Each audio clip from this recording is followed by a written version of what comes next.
name is Bill Torres. I am the Director of Community Resources for the Ali Forney Center. I'm one of the founding staff people that helped us, Carl Siciliano, our founder and executive director, who started the organization. We are just now approaching our 11th year. We're thrilled.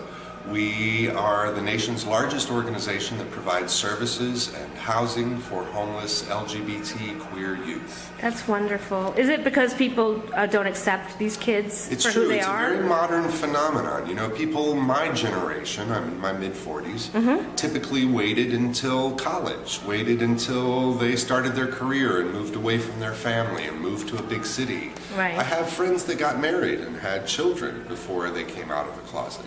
Wow. Well, now the average coming out age is 14 years old. We've had kids as young as 10 years old end up at the Ali Forney Center. That's so And sad. It's very sad. And 1 out of every 4 kids who comes out below the age of 18 is being removed from their homes. And although you hear the word runaway used a lot, and I'm sure we do have kids that would qualify as runaway, we for the most part consider that a fairly derogatory term. You know, there are kids who will rebel, if you will. The family is very conservative. The father doesn't want the boy to be a sissy, or the mother loves the sinner but hates the sin kind of situation. But the family is still willing to take care of the child and feed them and clothe them and care for them for the most part. We do have those kids that will essentially rebel and run away, if you will, and end up in the big city.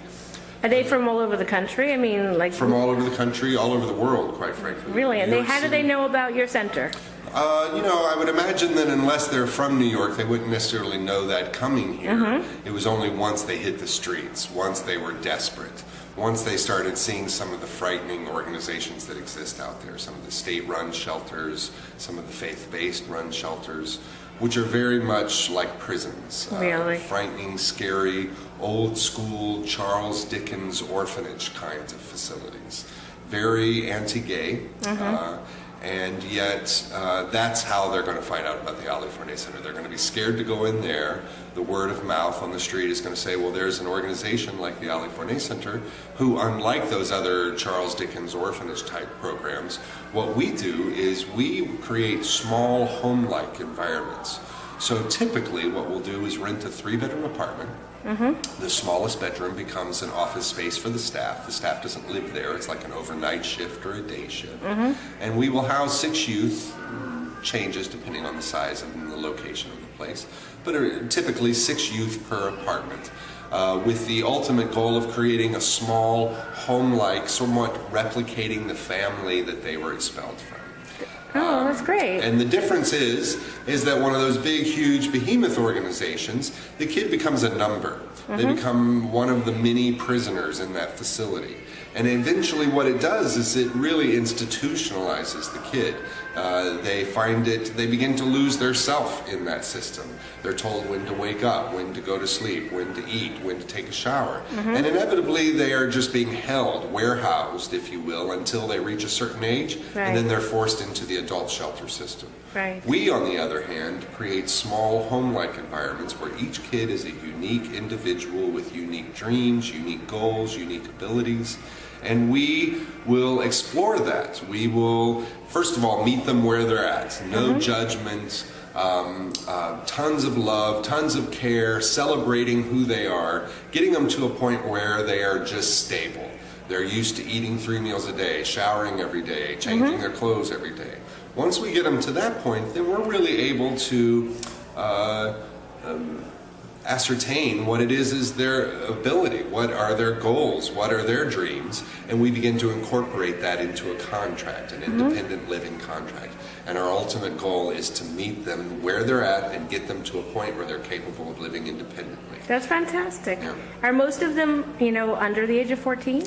No, I would say the majority of the clients that we're housing are between the ages of 16 and they age out of our program at 25. We do aftercare as well, so after they age out of our program, we still are helping them. We do have kids who come to us below the age of 16, but we're mandated to turn them over to ACS, the foster care program. So anyone under the age of 16 would be housed by foster care. They can certainly come to us during the daytime for services, medical, mental health, those kind of things.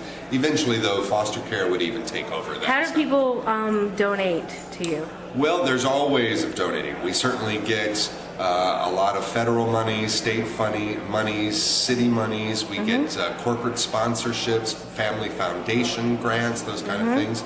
But the biggest way we get support is either through events, raising money ourselves, producing events with colleagues in the community, or quite frankly, just one-on-one, going on our website, giving us $5, $20, $100. So tell Broadway Showbiz readers, please donate to this good cause if you can. It's an amazing cause. These kids are heroic. As the gay community chants, come out wherever you are, these brave children are meeting us. And accepting that call, and unfortunately, they're still very dependent on their families, and these families are brutalizing these kids. Oh, that's so horrible. I hate to hear stuff like that. So it's very much our responsibility to step up then and take care of these kids. Yes. We in the LGBT community have kids in our midst, and that's a new idea to many of us. And the fact Do you is, have dogs for these kids too? we don't have dogs, although Cats? we have had cats. Yes. That's right. There was one of our apartments that I don't even know if it's really a good idea for me to say this publicly, but we were struggling with mice. Oh, no. In one of our apartments, and we tried everything. We tried traps and everything, and the kids themselves suggested, "Why don't we get cats?" So we got a few cats. And there's no problem anymore. No more problems. Once you get a cat, the mouse problem is over with, and the kids adore the cats. That's great. That's great. Well, okay. Well, my audience is, from what I understand, is about 50% gay. Good. So help this organization. That's right. Look us up, aliforneycenter.org. Right. You'll see our website. There's many ways to get involved, from volunteering, from donating your money, from coming out to events, to Right. helping write letters, anything and everything. We need the community to step up and get involved and help these brave children.